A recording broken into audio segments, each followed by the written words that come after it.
So today on Remote Control, we're going to take a very affectionate and very groundbreaking look at an episode that broke ground in television history. Of course, we're going to be talking about one of the few consistent segments of the second version of Twilight Zone, the CBS revival in the mid '80s, called Dead Run. Now, Dead Run is the second segment of the 19th season, and it has a plot that was kind of controversial for its time, still controversial today because it was presented right before Easter in 1986, actually February 21st, and it starred the very underrated actor Steve Railsback, who kind of the poor man's James Woods. Now he plays truck driver Johnny Davis, who's unemployed due to several accidents, most not under his control, no pun intended. Johnny asks Pete, a friend of his father, for help getting a new job. At first, Pete is reluctant to help Johnny get a new job because he knows something that Johnny may be able to do that he might be emotionally hard to do it. He he says, this job's going to take a lot of mental acumen to do it, but the pay is good.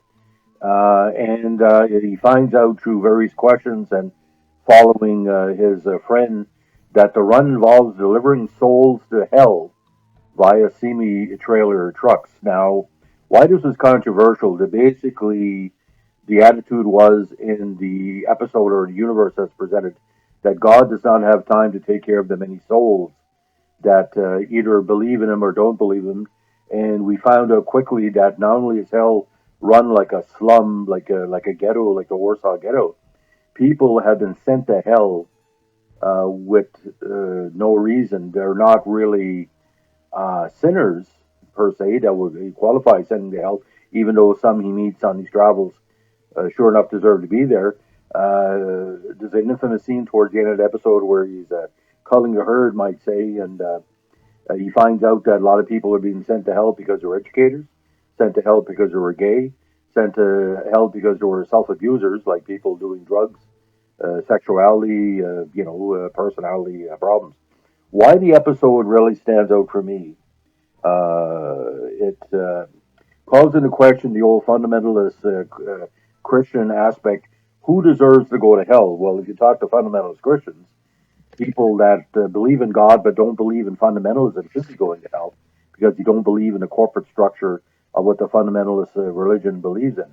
Now, in this case, why the episode stands out besides Steve Railsback is because Pete, played by Barry Corbin of Northern Exposure fame, gives a great performance, and there's two future stars from Star Trek: The Next Generation in the movie. Brent Spiner plays one of the lost souls being sent to hell, and John Delancey, who played Q many times in the Star Trek series and Star Trek universe, plays the corporate sportsman who tries to convince Johnny after his first big run to stay in the job, and how what he's doing is really God's plan. And it all ends with a twist at the end. I don't want to give it away because that's what this column is about. But it really stands out as a example of, even though Rod Serling had passed away more than a decade before, when it was right, the revival of Twilight Zone kept to Rod's tribute to the spirit of humans. Now, I think no credit has been given to, or very little credit has been given to director Paul Tucker and the co-writing team of Greg Bear and Alan Benneret, because for me, it changed the way I looked at the Rod Serling universe. I always thought that the Rod Serling universe was extremely spiritual, and this is an episode that shows no matter what God you believe in, if God doesn't really live up to the standards that he should already have for himself, that you shouldn't believe in him. Not to say that you don't appreciate what God has done, but to abandon souls like allegedly the God does in this episode. And the John Delancey speech, don't know if he was nominated for it, but it's one of the most interesting mid-80s soliloquies about religion because this was after Moral Majority. It was after the downturn of the Jimmy Swaggart, Rex Humbard, Oral Roberts era, like the televangelism. It's quite interesting. And John Delancey at the time, if I'm not mistaken, was mostly a comedic soap opera star or somewhat comedic. So to see him in a very evil character, this is before Q.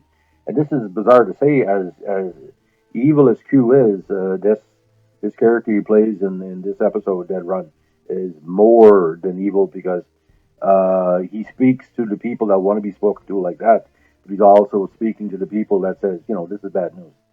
So if you're on your YouTube, I think episode of Dead Run is split up in a three-parter. You could get it the cheapo version of the full revival of Twilight Zone, which includes the 30-minute episodes, that were filmed in Canada, are available for cheapo price. By the way, if you have any requests of the Twilight Zone, please leave it in the comment section. My expertise is night gallery, but I do a Twilight Zone podcast every once in a while. If you want me to see my take on any Twilight Zone episode that you love, please let me know. Give me a like and subscribe. And we like to say in the Northern New Brunswick Twilight Zone universe, if you like what you heard, tell your friends. And if you don't like it, don't tell nobody. But I appreciate the people that get it, if you know what I'm saying. Have a good day. Bye.